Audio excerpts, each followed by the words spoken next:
तो हम लोगों ने इसका इंट्रोडक्शन किया हुआ है और आगे हम बढ़ते हैं कि जो हम लोगों ने डिस्कस किया था 1700 से लेकर 1995 in this duration of industrialization 13.9 million square kilometre of forest और 9.3% of the world's total area was cleared for industrial uses, cultivation, pastures and fuel wood.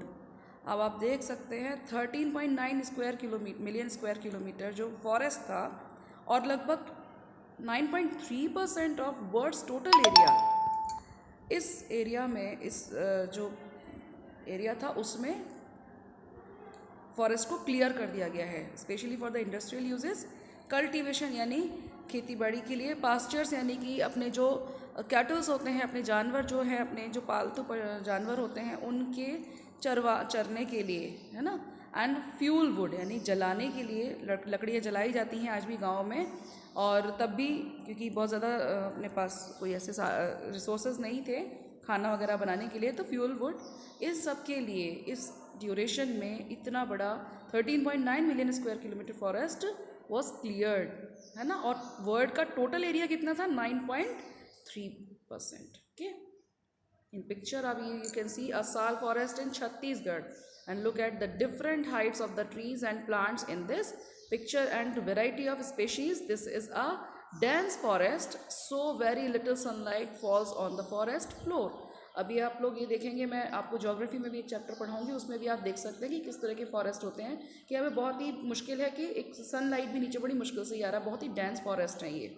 Okay, अब नेक्स्ट हमारा टॉपिक जो है, जो फर्स्ट टॉपिक है वो है वाई डिफॉरेस्टेशन। अब डिफॉरेस्टेशन का आपको मीनिंग मालूम है। डिफॉरेस्टेशन का मतलब है कि लगातार कट करना फॉरेस्ट को, लगातार साफ करना, क्लियर करना, just clear the forest. Okay, अब क्या पर्पसेस थे उनके वो हम देखेंगे। The disappearance of forest is referred to as deforestation. Okay, deforestation is not a recent problem. The process began many centuries ago, but under colonial rule it became more systematic and extensive. Let's look at some of the causes of deforestation in India. तो जो अब deforestation का जो process चल रहा है वो अभी का नहीं है, ये बहुत लंबे टाइम से चल रहा है। और स्पेशली जब ब्रिटिशर्स हमारे इंडिया में आए थे तो उन्होंने किस तरह से इसको क्लियर किया सिस्टमेटिकली, ठीक है, तो जिसकी वजह से हमें बहुत ज़्यादा प्रॉब्लम फेस करनी पड़ रही है आज भी। किस तरह से उन्होंने क्या क्या चेंजेस किए वो हम आगे इसमें पढ़ेंगे। जैसे है, फर्स्ट है लैंड टू बी इम्प्रूव्ड, है ना। जो आपका फर्स्ट जो टॉपिक है उसमें सबसे पहला जो है आपका land to be improved. In 1600 approximately 1/6 of India's land mass was under cultivation. तो 1/6 वाला पार्ट जो था पहले इतना ज़्यादा नहीं था, ठीक है, सिर्फ 1/6 पार्ट था जो कि अंडर कल्टिवेशन था 1600 तक। नाउ अब आप इसको ज़रा ध्यान रखिएगा, 1600 के बाद से ही ब्रिटिशर्स यानी जो फॉरेनर्स थे अपने इंडिया में, स्पेशली यूरोपियंस थे, वो अपने इंडिया में एंटर करना शुरू हो गए थे। Now that figure has gone up to about half. देखिए अब क्या हो गया, पहले 1/6 लैंड मास था, अब कितना हो गया, हाफ हो गया, just 50%। As population increase over the centuries and demand for food went up. Obviously क्यों इतना ज़्यादा बढ़ता चला गया, क्योंकि पॉपुलेशन बढ़ती चली गई, और पॉपुलेशन बढ़ती है तो उनको फूड ग्रेन्स की ज़रूरत पड़ती है, हर तरह से उनको खाने के लिए तो चाहिए चाहिए। तो उसके लिए क्या हुआ, बहुत बड़ा वास्ट एरिया जो था वो क्लियर किया गया for cultivation. Peasants extended the boundaries of cultivation, clearing forests and breaking new land. In the colonial period, cultivation expanded rapidly for a variety of reasons. First, the British directly encouraged the production of commercial crops like jute, sugar, wheat and cotton. Okay, तो first reason क्या था, उन्होंने क्या किया था, इसमें आप देख सकते हैं कि सबसे ज़्यादा ज़रूरत उनको क्या थी, peasants extended their cultivation, cleared forest and breaking new lands. और specially in colonial period cultivation expanded rapidly. बहुत सारे वैरायटी ऑफ रीजंस थे। तो फर्स्ट जो रीज़न था वो था ब्रिटिश डायरेक्टली उन्होंने किसको एनकरेज किया, कॉमर्शियल क्रॉप्स को, production of commercial crops like jute, sugar, wheat and cotton. इस तरह की जो कॉमर्शियल क्रॉप होती है आपको याद होना चाहिए कि कॉमर्शियल क्रॉप्स कौन कौन सी होती हैं। जूट है, शुगर है, वीट है एंड कॉटन है, जिसको हम डायरेक्ट कंज्यूम ना करके क्या करते हैं, हम जो पीजेंट्स होते हैं वो क्या करते हैं, उसको बहुत बड़े एक तरह से लार्ज स्केल पर इसका प्रोडक्शन किया जाता है और उसको फर्स्ट सेल मार्केट में सेल करने के लिए इसको रखा जाता है, right. The demand for these crops increase in 19th century. Europe were food grains were needed to feed the growing urban population and raw materials were required for industrial production. Okay, तो आप इसमें देख सकते हैं कि क्या क्या first जो रीज़न था वो क्या था आपका, कॉमर्शियल क्रॉप्स का था।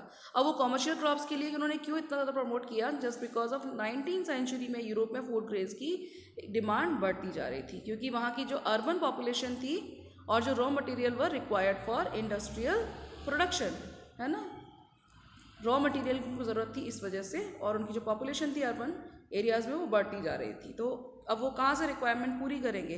देखिए, अर्बन पॉपुलेशन का मतलब होता है शहरी, जो एक शहरों में जो लोगों की जो पॉपुलेशन है वो इंक्रीज़ हो रही थी। वो क्यों हो रही थी इंक्रीज़, क्योंकि इंडस्ट्रियलाइजेशन हो रहा था। इंडस्ट्रियलाइजेशन की वजह से लोग अब क्या कर रहे थे, वो गाँव से शहरों की तरफ मूव कर रहे थे ताकि उन लोगों को अच्छा एक काम मिल सके, रेगुलर एक काम मिल सके, तो वो लोग गांव को छोड़ करके अर्बन एरियाज़ में एंटर कर रहे थे, राइट।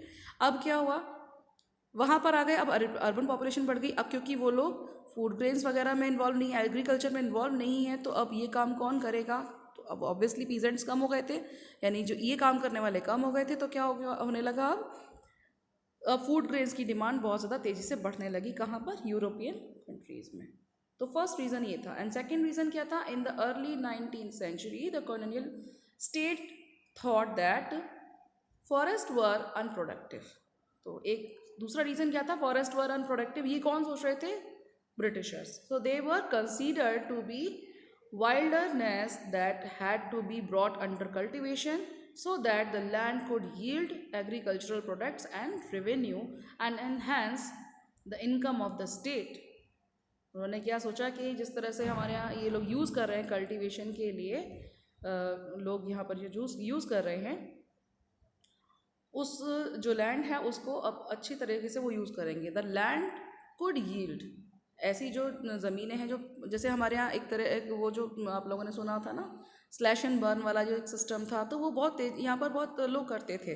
तो उसकी वजह से उन्होंने सोचा कि जिस तरह से जंगली पन्ने से ये लोग है ना अपने फॉरेस्ट को यूज़ कर रहे हैं, उनको काट रहे हैं, क्लियर कर रहे हैं, वो शायद बहुत ही ज़्यादा गलत तरीका है। इससे तो अच्छा है कि हम एक सिस्टमेटिक वे में लैंड को कल्टीवेट किया जाए। ओके, तो उन्होंने इस चीज़ को कंसीडर करके उन्होंने क्या स्टेप्स लिए। So between 1880 and 1920 cultivated area rose by 6.7 million hectares. तो उन्होंने क्या किया कि एक सिस्टमेटिक वे में उन्होंने कल्टीवेशन को एक तरह से प्रमोट किया, ताकि उससे उनको अच्छा कल्टीवेशन प्रोडक्शन भी मिले, दूसरा उससे रेवेन्यू भी उनको मिले। ठीक है।